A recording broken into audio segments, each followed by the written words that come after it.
Human सागर मरीगले। अनेक लोक कहउछंती जे मद पीवा कारण से मरीगले। अरे ह्यूमान सागर ठारू अधिक मद लोक माने पिउछंती तथापि से माने बंचिछंती कि नाही। कहउछंती जगन्नाथ गीत न गाइले बोली से मरीगले। अनेक लोक माने अन्य धर्म लोक माने जगन्नाथ को पूजा भी करू नाहंती ता माने कोन समान सब मरी जायछंती। एसो भावना भूल। ह्यूमान सागर जदि आज मरीगले केवल ता पई गुटिए कारण तांकर पारिवारिक अशांति विषाक्त जो संपर्क स्वामी स्त्री भितर थिला सेथिपई से मरीगले। बापा मरीगले, भाई मरीगले, तापरे तांको स्त्री उपरे तांकर विश्वास भरोसा थिला किंतु स्त्री सहित झगड़ा पाटितुंड अशांति।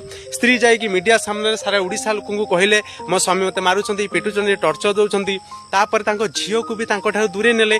ता भितर जने मनुष्य कोन करिवो। गुटे कथा अछि, श्रृगाल विचार वृथा न कर, गृह विवाद को बळ कहार। ए घर झगड़ा को आज्ञा केही पारि नाहंती। भलो भलो लोक माटर मिसी हिचंती।